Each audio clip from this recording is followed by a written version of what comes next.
Foi. Boa noite, caros colegas de Escola Paroquial da Fé, bem-vindos à nossa aula 12. Saúdo a todos vocês que já estão também em sintonia, estão nos saudando. Hoje é interessante, até algumas pessoas mandaram mensagem lá da praia, né? Oh, coisa boa! Um abraço àqueles que também já estão no litoral, estão em clima de férias. Muito especialmente a saudação para o nosso povo aqui, que está nos acompanhando, aqui de Estrela. Sempre aqueles que estão em sintonia conosco também nas outras cidades. Hoje, nossa aula 12, nós vamos estudar os sacramentos da cura. 2 sacramentos que têm um perfil completamente diferente dos que nós estudamos na semana passada. Os sacramentos de iniciação à vida cristã. São 3 tipos de sacramentos, como já estudamos, e hoje com um perfil bastante interessante, pela noção que o Papa Francisco vem valorizando demais dentro da igreja, que é a capacidade da igreja ter a mesma atitude que Jesus Cristo. A igreja que acolhe, a igreja que cura, que leva a saúde corporal e espiritual para os seus fiéis, para aqueles que lhe abrem o coração. Todos vocês, então, sejam bem-vindos e vamos pedir que o Espírito Santo nos ilumine para bem podermos avançar na compreensão destes mistérios da fé. Vinde, Espírito Santo, enchei os corações dos vossos fiéis e acendei neles o fogo do vosso amor. Enviai o vosso Espírito e tudo será criado e renovareis a face da terra. Oremos. Deus, que instruístes os corações dos vossos fiéis com a luz do Espírito Santo, fazei que apreciemos retamente todas as coisas segundo o mesmo Espírito e gozemos sempre de sua consolação, por Cristo Senhor nosso. Amém. E me permitam hoje invocar a intercessão dos santos mártires rio-grandenses que celebraremos esta semana, que possam continuar cuidando de nós, que somos deste povo tão abençoado do Rio Grande do Sul. 3 santos mártires das missões, rogai por nós. Então vamos ao nosso estudo, gente, página 133, número 224, Sacramento da Penitência e da Reconciliação.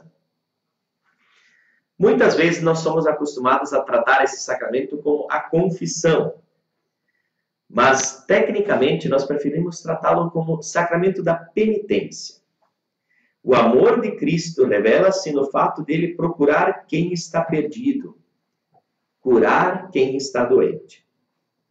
Quantos textos bíblicos nós encontramos com esta atitude de Jesus diante das pessoas? Procurar quem está perdido, curar quem está doente. Por isto são-nos concedidos também sacramentos de cura. Sacramentos que ajudam na regeneração dos filhos de Deus, pelos quais somos libertos do pecado e fortalecidos na debilidade do corpo e da alma. Quanto mais nós vamos avançando neste estudo hoje, nos textos que vamos meditando, nós vamos perceber esta atitude de Jesus impregnada nestes 2 sacramentos que vamos estudar. O sacramento da penitência e a unção dos enfermos. Cristo procura quem está perdido. Cristo cura quem está doente. Quantas pessoas, ao se deparar, ao se encontrar com Jesus, tiveram esta possibilidade?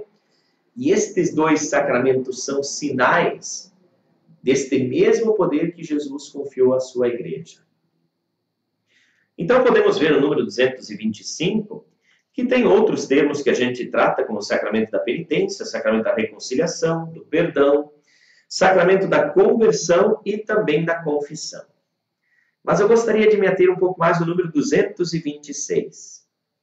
Nós estudamos, lá no último encontro, que o sacramento do batismo é o sacramento que nos perdoa todos os nossos pecados. Ora, se temos o batismo que nos reconcilia com Deus, para que precisamos ainda de um sacramento específico para a reconciliação? O batismo tirou-nos do poder do pecado e da morte e colocou-nos na vida nova de filhos de Deus. Mas ele não nos liberta da nossa tendência ao pecado, da fraqueza humana, da inclinação que nós temos para pecar. E daí que nós precisamos renovar.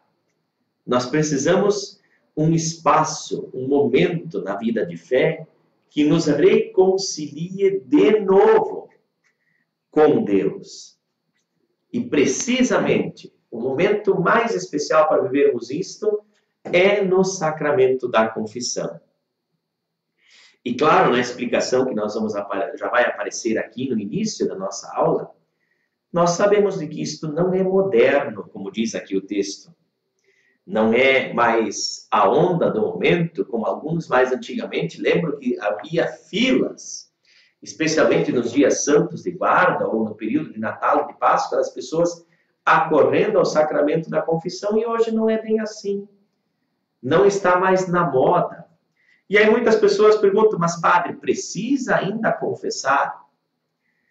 E hoje a aula vai nos ajudar a sair um pouquinho da tendência do precisa, como já nós estudamos os sacramentos da semana passada.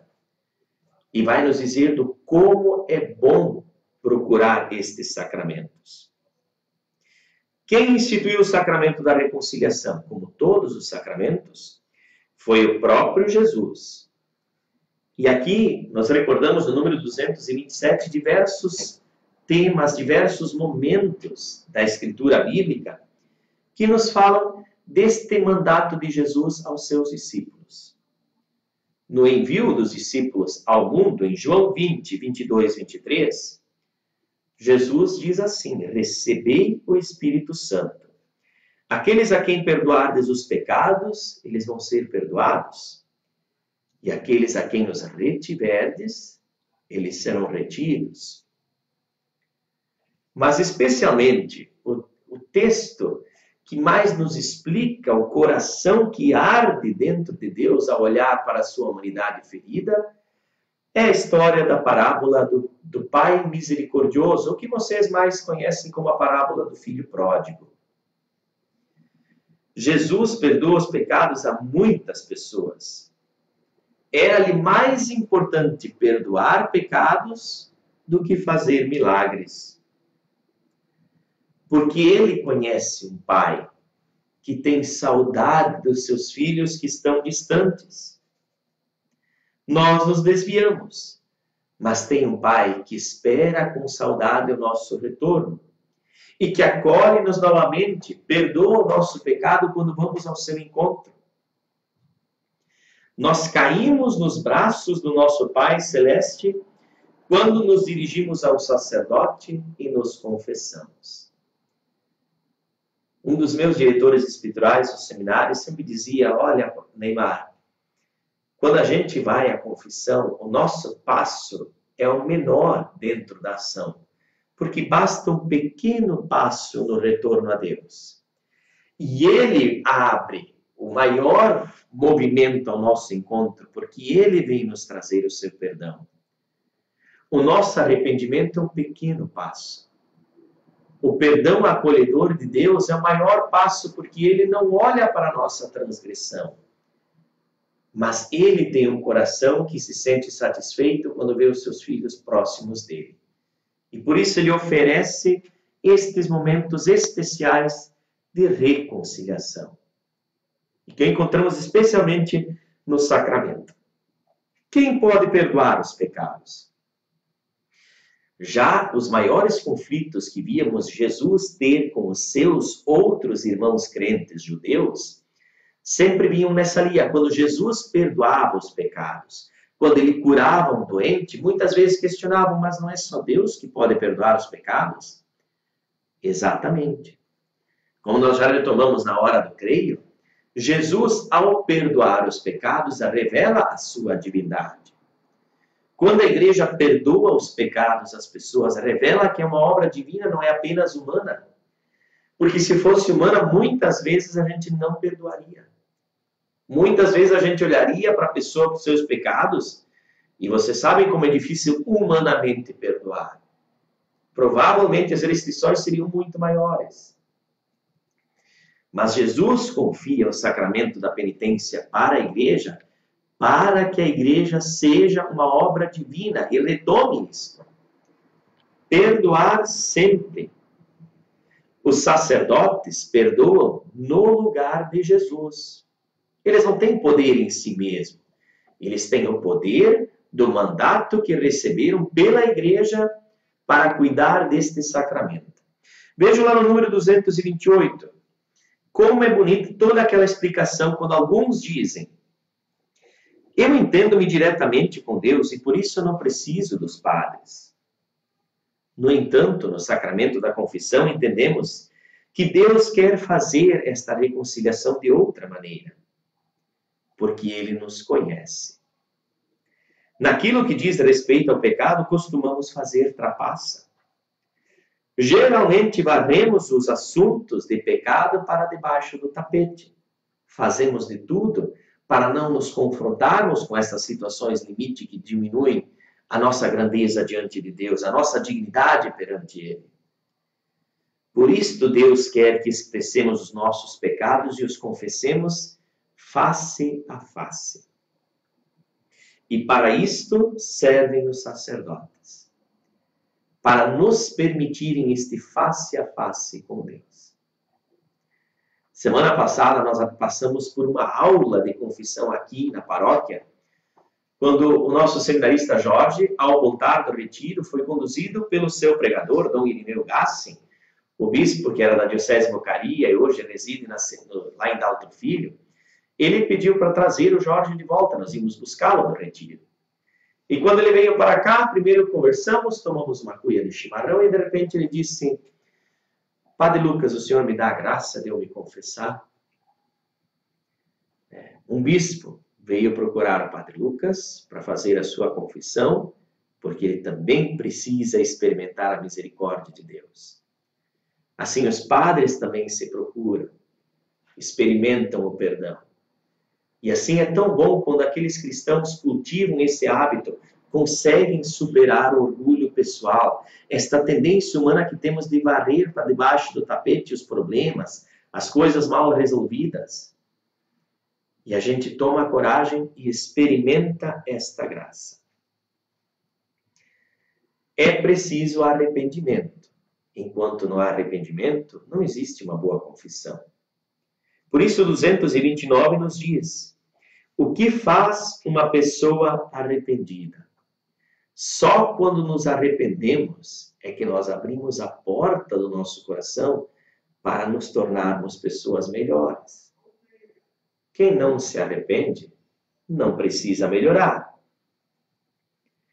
Quando nos reparamos da contradição entre o amor de Deus e o nosso pecado, nós nos permitimos esta melhora pessoal. Pelo arrependimento, enchemos-nos de dor pelo nosso pecado. E aqui é interessante, na explicação do 229, vai nos dizer, gente, existe um lado bom no sentimento de culpa. Porque é o sentimento de culpa que nos dá a porta para procurarmos o arrependimento. A culpa é importante a gente sentir no coração. Como é triste ver pessoas que quando pecam não têm mais culpa nenhuma, não sentem mais nada, estão com o coração de tal forma quebrado, a consciência de tal forma corrompida, que não sentem mais a culpa quando pecam, quando erram. O bom cristão, quando está com o coração despertado, ele consegue superar esta tendência que temos de jogar a culpa nos outros ou dizer de que foi um acidente tudo que aconteceu. É como num automóvel, olha só essa parábola interessante que o 229 nos dá. Quando o velocímetro mostra que a velocidade foi excedida, não é o velocímetro que tem a culpa, mas o condutor. Então, quanto mais perto nós vamos nos tornando de Deus, mais a gente sente também os nossos lados sombrios. Porque a luz de Cristo, ela justamente consegue também nos revelar onde estão as nossas sombras. Quanto mais distantes de Deus, menos as pessoas sentem necessidade do perdão, porque não encontram, não enxergam mais as sombras da sua vida. Estão longe da luz.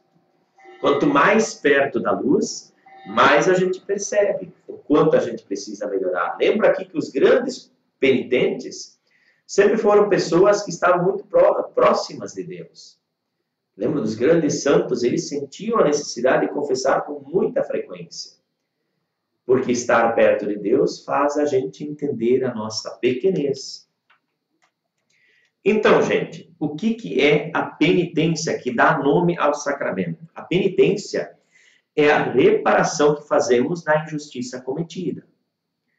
Quando nós fazemos um pecado que pode ser reparado humanamente, a penitência do padre deve ser: veja lá com quem você está em dívida e repara a tua dívida com ele. Hoje o Evangelho nos trata do assunto de Zaqueu. Zaqueu se encontra com Jesus e o que ele percebe? Senhor, se eu roubei de alguém, eu vou devolver 4 vezes mais. Ao reparar a grandeza de Jesus, Zaqueu também percebeu que da sua riqueza neste mundo, ele também usurpou da dignidade dos seus irmãos. Ele descobre isso. Estar diante de Deus faz a gente enxergar os limites que às vezes nós passamos. E por isto, precisa se fazer penitência, como Zaqueu hoje fez no texto do Evangelho. E como nós também temos necessidade. Sempre na confissão, o padre vai exigir uma penitência. Se o padre esquece, pergunte: padre, qual é que é a penitência? Tem gente que às vezes reclama que o padre Neymar é meio leve nas penitências, né? Eu não sei se o padre Lucas, a senhora é meio violenta, mas acho que não, né? Pelo menos quando eu confesso com o padre Lucas, ele também é bem tranquilo, né?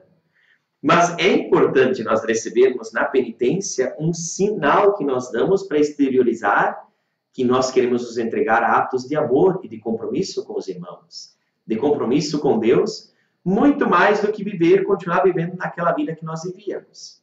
Então é importante nós entendermos que dentro da dinâmica do sacramento da penitência, depois do arrependimento que sucede o exame de consciência, o padre vai nos sugerir uma penitência. Ele pede-nos um sinal de que nós possamos cultivar este estilo de vida que é o amor. Pode ser através de uma prece, como nos explica o 230, pode ser através de um jejum, ou até de promover os pobres de forma material ou espiritual.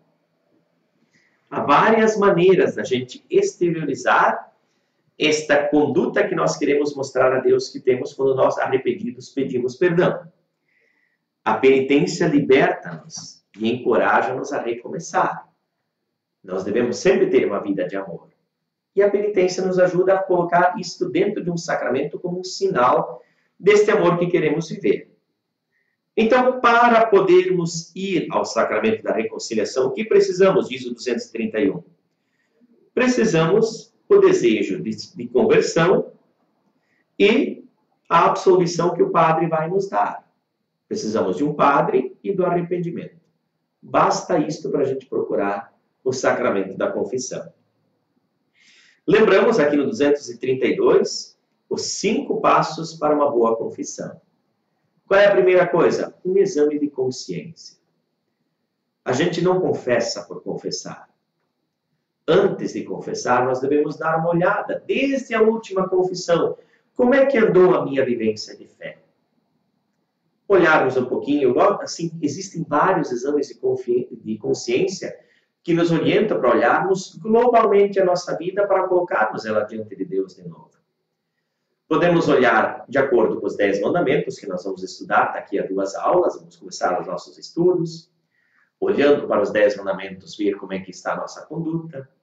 Podemos olhar a partir das relações que cercam o nosso existir. Como é que está a minha relação comigo mesmo, com os meus irmãos, com a natureza e com Deus. Olhando para esses 4 relacionamentos que são centrais dentro da nossa vida, eu também posso fazer um bom exame de consciência. Eu comigo mesmo, como é que estou? Estou me cultivando? Estou cuidando de mim, da minha saúde, da minha formação de fé? Estou cuidando de um bom descanso? Eu também estou me aplicando no trabalho, como eu devo viver? Como é que estou na questão, quando eu me alimento, eu procuro me alimentar bem? Ou às vezes a gula toma conta de mim, às vezes a preguiça. Aqui até os pecados capitais ajudam a gente a pensar como é que funciona.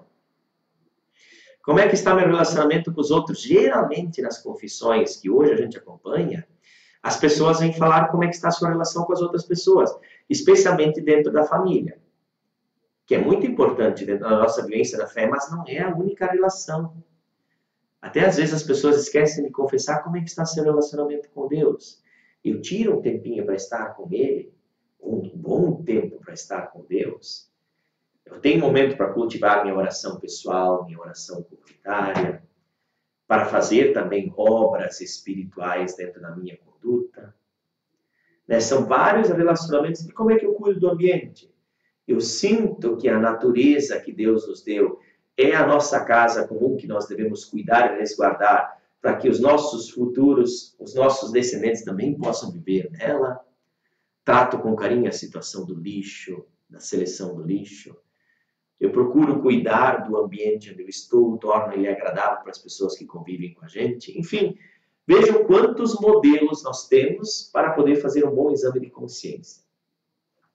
Depois do exame de consciência vem o arrependimento. Ao olharmos aquilo que vivemos, o que não andou bem, o que andou bem. E depois do arrependimento vem o propósito, o desejo de não pecar mais. E aí sim, nós vamos para a frente do Padre. E aí nós vamos fazer a confissão face a face. Algumas pessoas já vieram falar, Padre, por que não se faz uma confissão coletiva? Justamente para preservar este momento. Eu devo confessar olhando nos olhos de alguém. Para eu perceber que o meu pecado não só me atinge, mas também ele reverbera em todo o ambiente que eu estou. Com as outras pessoas, com Deus, com o ambiente. E desta forma, a confissão que a igreja teima em dizer só é válida a auricular, que acontece ao ouvido do padre. Este é o modelo especial, essencial que a igreja espera da igreja. E logo depois da confissão, vem a penitência do confessor. 5 passos para uma boa confissão. Exame de consciência, o arrependimento, o propósito, a confissão, a penitência. Que pecados temos que confessar? Os pecados graves. Se tem algum pecado que rompeu gravemente minha sintonia com Deus, este eu devo confessar. E quais são os pecados graves? Aqueles que atentam diretamente contra a vida. Vamos lembrar aqui especialmente homicídios, A gente lembra aqui o aborto, que é um homicídio. A gente está matando alguém no aborto, por isso que é um pecado tão grave e que a igreja teima em não abrir a situação. Algumas pessoas dizem, mas padre, em algum momento é para defender a pessoa. O aborto sempre é uma violência contra o mais inocente, que é o feto, que é a criança, que é um ser vivo. A eutanásia, quando a gente tira a vida de alguém que está muito doente, sem o seu consentimento, ou para abreviar a sua dor, mas a vida está sempre acima em primeiro lugar. Em circunstâncias existenciais graves, aparecem justamente essas situações que devem ser retomadas na confissão individual. Apenas em complicações muito grandes, como aqui diz no 233, como numa guerra, num ataque aéreo, quando um grupo de pessoas se encontra em risco de vida, um sacerdote pode dar a absolvição geral. Senão, sempre a confissão auricular.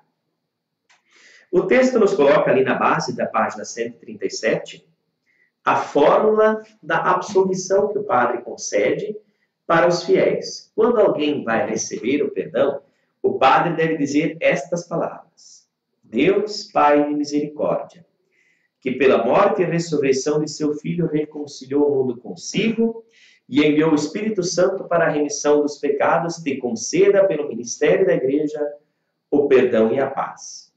E eu te absolvo dos teus pecados em nome do Pai, e do Filho, e do Espírito Santo. Amém. Esta é a fórmula do perdão. Depois que a pessoa fez a confissão e recebeu a penitência, recebe a absolvição do Padre. Enfim, o Padre pode dizer com toda a coragem, vá em paz. Porque ao receber o perdão, invade o nosso coração uma sensação muito gostosa de paz, de alegria, de sentir como a vida é bela. porque a confissão nos permite, de novo, sentir esse abraço caloroso e misericordioso de Deus. Quando e com que frequência devemos confessar, gente? Ao menos uma vez por ano nos pede a igreja. E toda vez que tivermos em situação de pecado grave e quisermos ir comungar, antes devemos nos confessar. E a igreja pede isso para as pessoas que estão na idade da razão, que já têm noção, já têm formação da consciência para perceber o pecado que fez, né, e de quanto precisa viver na graça para estar melhor. Podemos confessar-nos mesmo sem termos cometido pecados graves? Claro. Porque mesmo quando a gente está com uma doença pequena, às vezes a gente procura de um tratamento também. A confissão também é um dom da cura, especialmente nos aproxima diante de Deus, mesmo se nós tivermos só pecados leves dentro do coração da gente. É tão gostoso a gente, de novo, se limpar, né? A gente poder se preparar para acolher, de novo, esse estado de graça que a gente sente quando está em sintonia com Deus. Porque só os padres podem perdoar os pecados, porque foram preparados para isto. Vejam, aqui nós vamos estudar agora a responsabilidade de quem ministra o sacramento da confissão. Por exemplo, no número 238 vai se fazer a pergunta: pode um sacerdote divulgar algo que soube na confissão? Em hipótese alguma. Nunca pode-se abrir o segredo do sacramento da confissão. Nem a polícia o sacerdote pode dizer ou insinuar algo. Um dos grandes padroeiros dos padres confessores é o padroeiro lá da nossa cidade natal, em Harmonia. Temos como padroeiro São João Nepomuceno. São João de Nepomuk, que é uma cidade da República Tcheca, ele era o confessor da rainha. E o rei, desconfiando que a rainha estava o traindo, pediu que chamassem este padre porque ele queria saber os segredos da rainha. E São João disse assim: olha, eu não posso dizer nada de segredo de confissão. Ele insistiu, ele teimou com aquele padre. Ele até o desafiou e colocou que ele estava correndo risco de morte se ele não falasse o segredo. Ele não falou. E no dia seguinte, as pessoas o encontraram boiando no rio da cidade de Praga. E este homem que guardou de forma tão zelosa o segredo de confissão é padroeiro de nós padres confessores, para nos orientar que não existe situação em que a gente possa abrir um segredo de confissão, porque ele guarda a dignidade, a tranquilidade para as pessoas poderem abrir o jogo da sua vida, que é importante para a gente sentir a graça do perdão. Vejam com que sacralidade a igreja coloca este termo. Tanto que o padre pode ser excomungado ou retirado do seu ministério se abrir o jogo quanto a isso. Como até se coloca ali nos outros termos, né? E aí no 239, ao concluirmos esse termo da confissão, nós queremos até falar sobre os efeitos. Que efeitos positivos tem a confissão? Veja lá na página 140.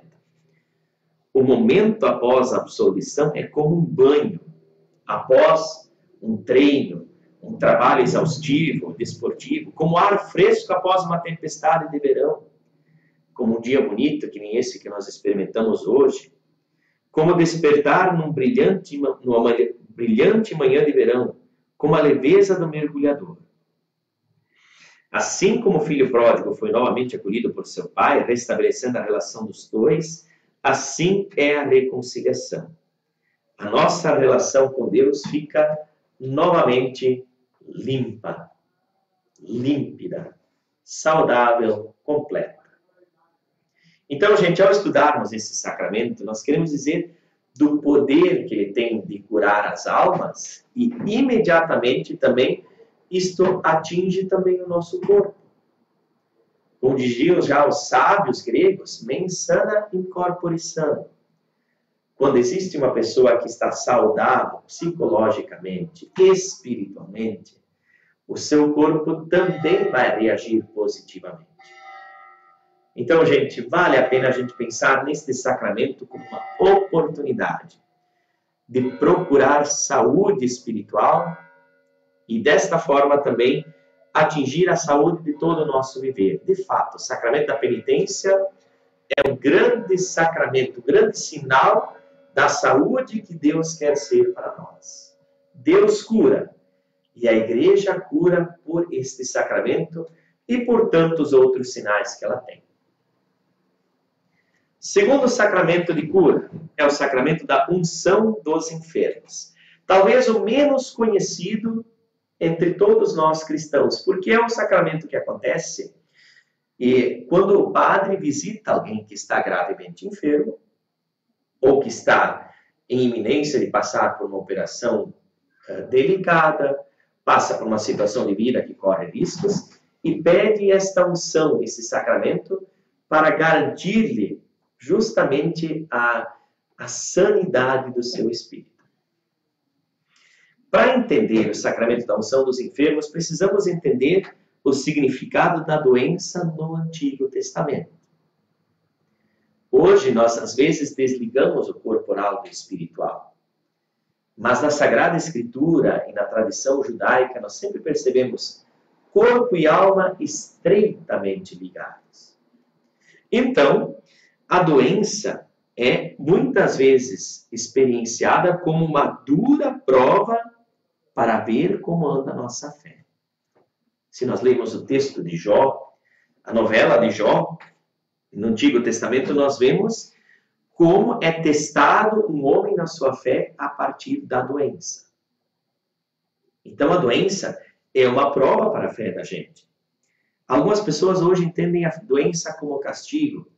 E nós já vamos lembrar e recordar que, gente, os males não vêm de Deus. De Deus só pode vir o bem. Agora, também nos momentos em que nós nos deparamos com o mal neste mundo, nós temos uma oportunidade de retornarmos a Deus com mais força. O sofrimento não é apenas uma maldição e nem sempre uma consequência de um pecado pessoal. Mas, às vezes, o mal é uma oportunidade da gente se reencontrar com o sumo bem. Então, por que revelou Jesus tanto interesse pelos doentes? Olhando esta realidade do Antigo Testamento e olhando para a figura de Jesus. Porque Jesus viu na fragilidade da nossa vida, através da doença, como as pessoas se sentem ameaçadas de sentir apenas o desamor. Deus quer que nos tornemos saudáveis no corpo e na alma, reconhecendo nisso a vinda no reino de Deus. Quando as pessoas se sentem plenas, saudáveis, elas estão do jeito que Deus quer. Quando tu passaste um dia bom, às vezes tem gente que se sente com dor na consciência, pensando, nossa, tanta gente sofrendo, e eu de forma tão boa e tranquila vivendo a minha vida. Olha, se tua vida está bonita, tu está do jeito que Deus quer. E talvez desta forma, tu podes ajudar tantas pessoas que não estão vivendo bem. Especialmente recordando quando tu passaste dificuldade. Isso te faz fazer o bem para as pessoas. Por vezes, é só com a experiência da doença que percebemos, saudáveis ou doentes, que precisamos de Deus mais do que tudo. Por isto, a Igreja, assim como Jesus, deve se preocupar especialmente com os doentes. Porque nos doentes tem que se revelar a graça que está escondida pelo sofrimento que a pessoa está passando. Jesus mostra-nos que o céu sofre quando sofremos. Esta é uma frase digna da gente sublinhar dentro do nosso texto. Na página 141, primeira frase do número 242. Jesus mostra-nos que o céu sofre quando sofremos. Em Mateus 25, Jesus diz: Deus quer ser reconhecido no menor dos irmãos. Se nós estudarmos no próximo domingo o Evangelho, que vai nos falar do julgamento final, nós vamos estar celebrando a grande solenidade de Cristo Rei, Deus vai nos dizer assim, no dia do juízo final: toda vez que o fizeres a um dos menores dos meus irmãos, a mim tu estiveste fazendo tudo isto. Visitar um doente, dar alimento ao faminto, consolar o entristecido. Todas essas obras de misericórdia nós vamos contemplar no Evangelho do próximo fim de semana, porque nos revela como Deus quer ser servido. Queres servir a Deus? Encontre-o no mais sofrido dos teus irmãos, na mais sofrida das tuas irmãs. Por isso a igreja guarda este carinho para com os doentes. Através das pastorais de visitação, eu quero lembrar com muito carinho aqui a nossa pastoral da saúde, os nossos ministros da Eucaristia, que fazem esse trabalho de atenção a quem está doente. Mas a igreja oferece também um sacramento, que é um sinal, de novo, da união de Deus com quem sofre, que é o sacramento da unção dos enfermos. Para quem foi pensado esse sacramento? Para quem está numa situação de doença crítica. E como é que ele funciona? O rito essencial da celebração é o seguinte: o padre, ao visitar a pessoa que está doente, tanto no hospital como em casa, ou até numa iminência de uma operação importante, pode também a pessoa procurar o padre para receber esse sacramento. O padre faz a unção na testa, pega a unção com óleo na testa da pessoa e na palma das mãos. E aí acompanha-se a oração que o padre faz. Depois a gente fazer um bom ato penitencial de escutar a palavra de Deus, o padre, ao fazer as duas unções, ele reza este texto que está no pé da página 142. Por esta santa unção e pela sua infinita misericórdia, o Senhor venha em teu auxílio com a graça do Espírito Santo, para que, liberto dos teus pecados, ele te salve e, na sua misericórdia, alivie os teus sofrimentos. A unção dos enfermos, como diz o número 245, ela tem também como efeito o perdão dos pecados, caso o doente não pôde obtê-lo pelo sacramento da penitência. Muitas vezes o padre dá um sacramento e as pessoas já não estão mais conscientes. Pelo sacramento da unção, a pessoa recebe o perdão dos seus pecados. E por isso é tão legal ver o carinho que tantos cristãos têm para com os seus familiares mais envelhecidos ou em situação mais precária, para poder lhes dar esta espécie de seguro de vida. Quem recebe a unção dos enfermos recebe o perdão e vai encontrar no momento da sua passagem o coração livre e leve para se colocar diante de Deus, porque recebeu a ação da igreja para se purificar, para se colocar diante do Senhor. Isto é tão importante, porque aqui nos explica o número 245, muitos doentes têm medo de receber esse sacramento. Porque pensam, nossa, se o padre está vindo para me visitar, então eu estou no fim da minha vida. Então eu cheguei ao meu limite. E este é um pensamento errôneo. Na verdade, o receber o sacramento nos torna fortes, nos torna cheios de Deus. Ou para a gente conseguir a recuperação, porque é um sacramento de cura, ou para estarmos plenos diante de Deus na hora do julgamento. A unção dos enfermos, ela concede consolação, paz, força, especialmente paz.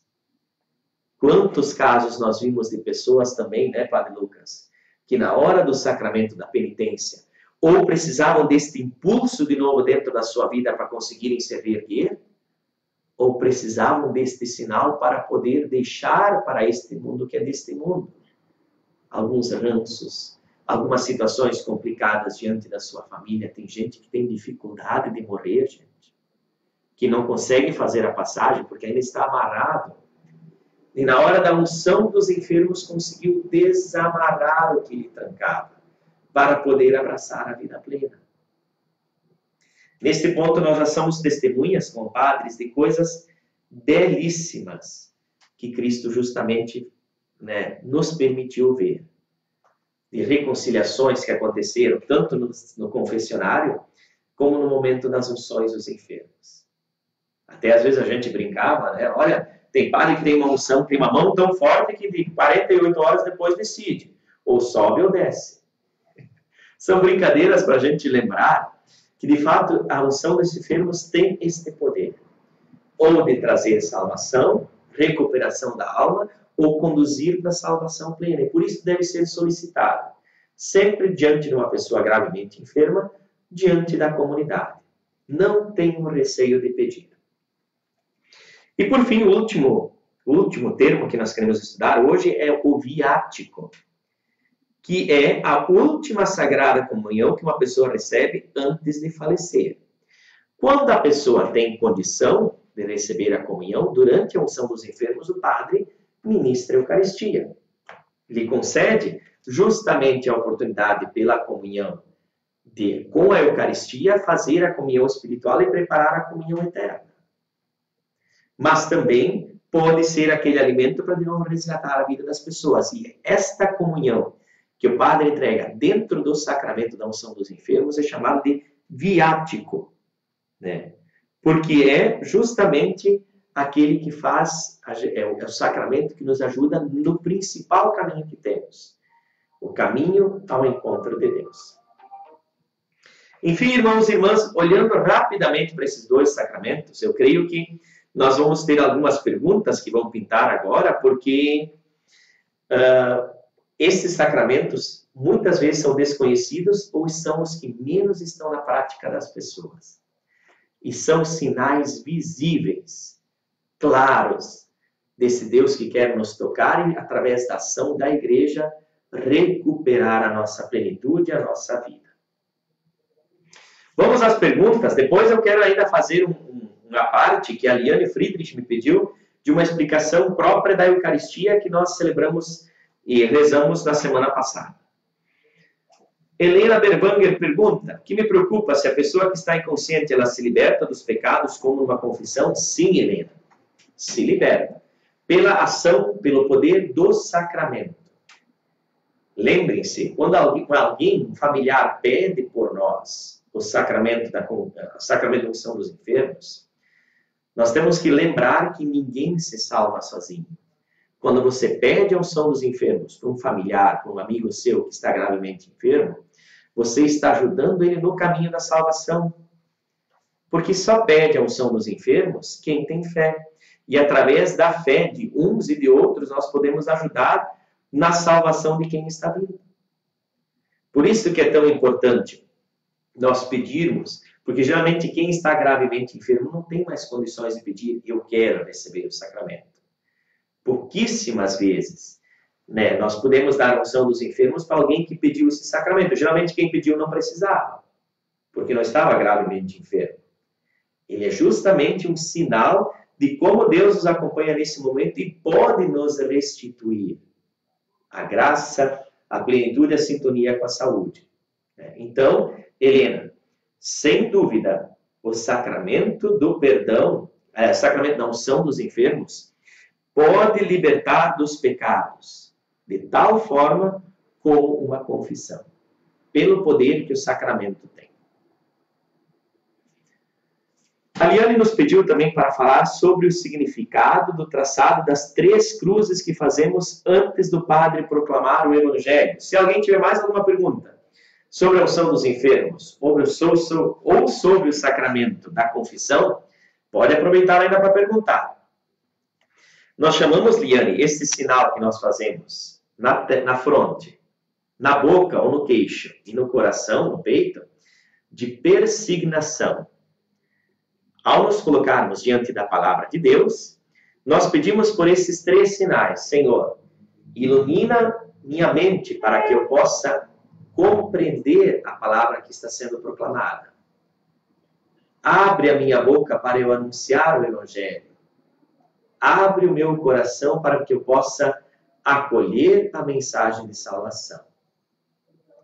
Por este sinal da Santa Cruz, abre, Senhor, a minha mente, abre, Senhor, a minha boca, abre, Senhor, o meu coração. É um gesto muito bonito e que se tornou prática dentro das nossas celebrações, justamente pela profundeza que ele dá para alguém que se coloca diante da palavra. Não precisa ser só na missa, pode ser feito em outros momentos, quando proclamamos a palavra. Em outros momentos de oração, em celebrações em casas de família, nas celebrações da palavra. Senhor, abre minha mente, Senhor, abre minha boca, Senhor, abre o meu coração. A Denise comenta, doentes que têm medo desse sacramento da unção, ou mesmo querem receber, mas não pedem, devemos ajudar as famílias para pedir? Sim, sim, podem ajudar.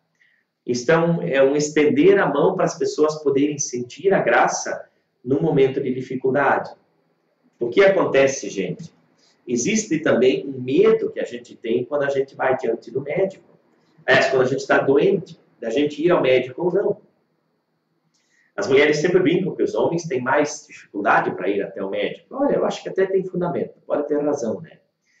Mas é universal que muitas vezes, diante de uma doença, de algum limite, a gente se retraia e não procure ajuda.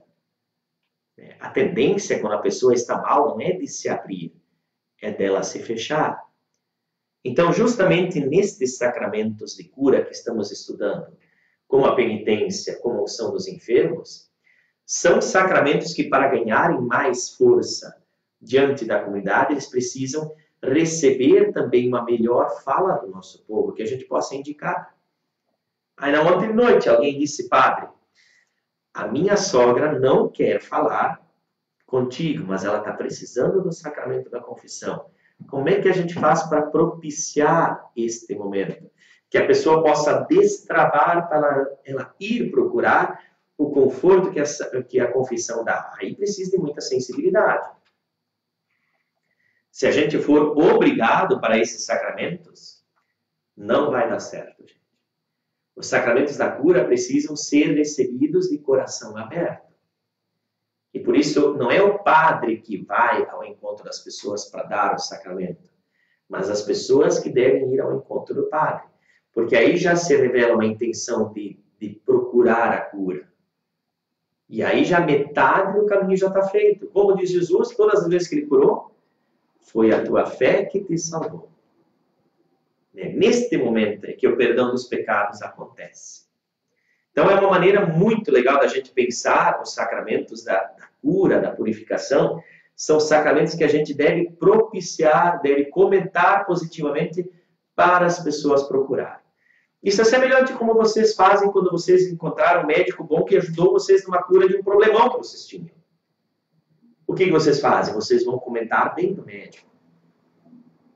Geralmente, quem fala mal da confissão, quem fala mal do sacramento da unção dos enfermos, ou não teve uma experiência positiva, e a gente lembra que antigamente o sacramento da confissão, às vezes, ele tinha essa denotação de ser um julgamento antecipado do juízo final que o padre dava. Mas hoje, especialmente, os sacerdotes são treinados para que sejam um instrumento da misericórdia de Deus na hora dos sacramentos. Não nos cabe julgar como padres na hora da confissão.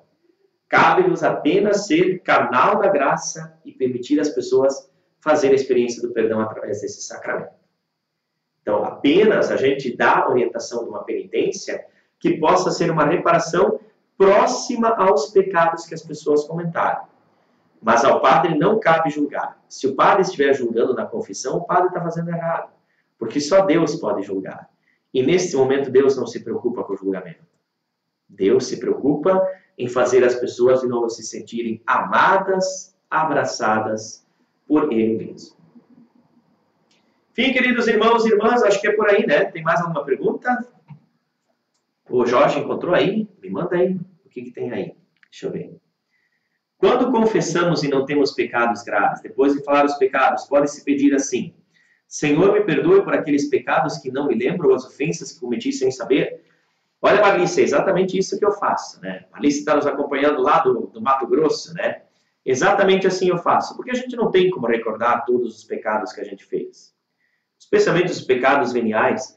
Cabe a gente recordar, anunciar, mas depois que a gente também relatou os principais, pode dizer exatamente assim. E a Rosalva nos pergunta, quando o padre abandona o celibato, o segredo permanece? Sem dúvida. Sem dúvida, porque é uma promessa que ele fez como padre. Ele ainda precisa manter o segredo da confissão Sim, Rosaura, deixa eu te lembrar uma coisa. Mesmo que ele não exerça o ministério de sacerdócio, mas uma vez padre, sempre padre. Então, temos que guardar o segredo da confissão sempre, por toda a vida. Mesmo que tenha alguma coisa que nos tenha impedido de exercer o sacerdócio. Mas o sacerdócio é uma obra para a vida inteira. Maristela, acredito que quando fazemos a reparação de uma injustiça é necessária a mudança da mente, da atitude e do comportamento. Caso contrário, minha reconciliação será como ligar um gravador. Só apertar o play e resistir à mudança do meu eu. Tem fundamento, Maristela. Mas, ao mesmo tempo, eu quero te lembrar que muitas vezes os pecados que a gente vai confessar com o padre, a gente depois retoma. Né?